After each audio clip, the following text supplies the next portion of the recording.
bedanya hamba Tuhan sekarang dengan para imam dan farisi zaman Yesus.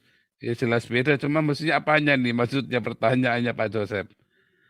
Pak Joseph, dinyalakan lagi mikrofonnya. Ya Pak, maksud saya Diperjelas tadi, gini. maksudnya bedanya hamba Tuhan sekarang dengan hamba Tuhan Ya, zaman saya mau Farisi. perjelas bahwa Kan kita udah jelas beda membahas atau maksudnya bedanya itu yang pertama dasar mereka tidak percaya Mesias, Yesus ya, Kristus, tapi kita percaya heeh, zaman sekarang ini. Namun dari pola penguasaan kita, pembahasan ayat demi ayat, firman demi firman, kitab demi kitab, ini kan sama jagonya. Ibaratnya itu sama setingkat lah. Kalau saya lihat di Indonesia, saya nggak tahu di luar negeri, Pak Paul, ya banyak sekali gaya hidup orang-orang hamba-hamba Tuhan, ya khususnya di kota besar, ya kota kecil juga lah, tidak beda dengan ahli Taurat zaman Tuhan Yesus. Mereka seperti kuburan yang di luarnya putih, dalamnya tulang belulang. Itu kata Yesus sendiri. Nah, saya minta pandangan dari Om Daniel sama Pak Paul yang senior dalam pelayanan. Pandangan dari bapak-bapak mereka nih, saya perlu ya, mungkin supaya pemahaman saya tidak salah. Ya, karena terus terang dengan melihat kehidupan hamba Tuhan yang terkenal, yang top, naik Mercy, naik ini, sedangkan kalau kita di desa, hedonis ya. sedangkan kita yang hidup di Oh desa ya, ini, oke. Ini ya sebenarnya kita pertanyaan lihat hamba retorik, Tuhan tapi jalan kaki. pandangan Pastor Daniel bagaimana begitu ya? Oke. Iya, apalagi Koden kan hidup di Manokwari kan, itu banyak hamba Tuhan yang hidupnya di Wah, bawah ini standar Pastor Daniel ini yang lain. hidupnya sangat sederhana sekali. Tidurannya Ya. aja kalau siang di lantai. Belum tahu kok. Jadi gini Pak Paul, Ini ini membuat yang main saksofonnya kita ini loh. Pak Steve ini loh, yang sudah pelayanan di sana, si dokter. Iya, Silakan. oke Pak Yosef, saya akan jawab. Ada dua tipe hamba Tuhan di akhir zaman ini. Satu, hamba Tuhan yang murni hamba Tuhan. Lalu yang kedua, saya pakai istilah yang berapa bulan terakhir di Indonesia lagi viral. Ada hamba Tuhan yang jualan agama untuk cari kekayaan buat diri sendiri. Nah, itu yang Pak Yosef katakan tadi, gereja-gereja besar tutup selama pandemi. Ya, kita milih aja. Kita mau milih hamba Tuhan yang benar hamba Tuhan, atau hamba Tuhan yang jadi-jadian, yang jualan agama untuk cari kekayaan buat diri sendiri. Seperti agama-agama lain lagi ribut tuh sekarang, ustadz-ustadz di Indonesia lagi dibongkar semuanya. Karena banyak yang punya bisnis. Ternyata aduh mengerikan sekali. Jadi ya udahlah.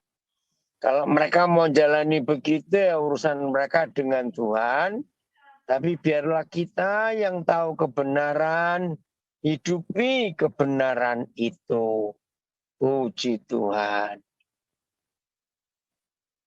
Cuma saksi ya Pak Yosef, cuma saksi saja. Saya ini sampai hari ini nggak punya mobil loh Pak Yosef. Bukan minta loh saya. Saya memang nggak mau punya mobil. Kenapa saya nggak mau punya mobil? Saya selalu ingin naik kendaraan umum kemana-mana pergi. Supaya saya bisa jadi berkat. Baik untuk supir taksi, supir angkot. Nah kalau saya naik angkot, ketemu banyak orang, saya lihat yang susah, kelihatannya saya bayarin. Woi, itu kesempatan saya bisa berbagi kasih.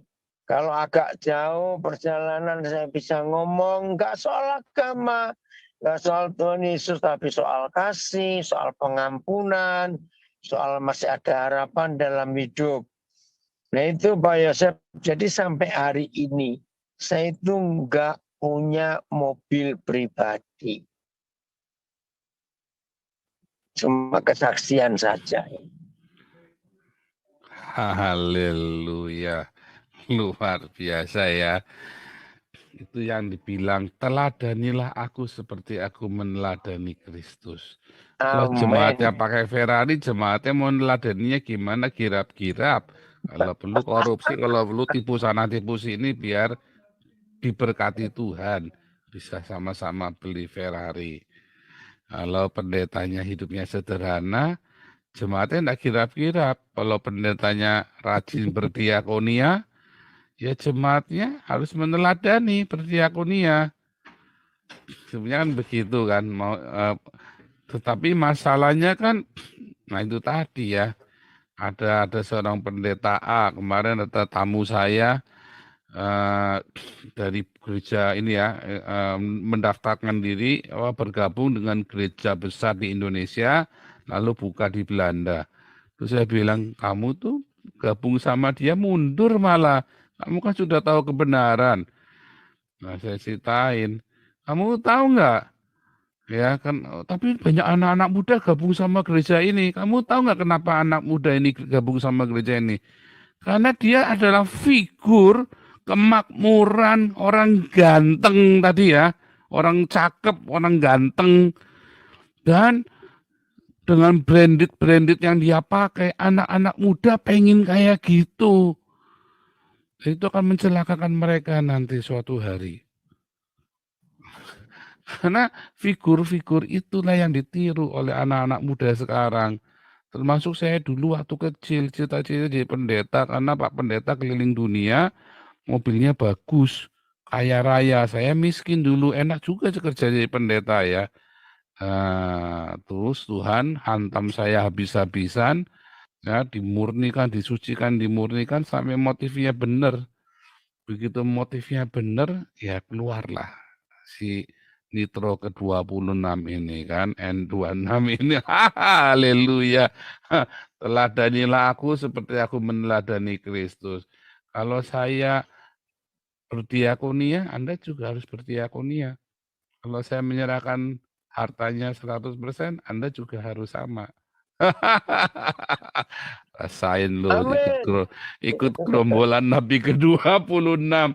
Nggak boleh bergaya hidup mewah.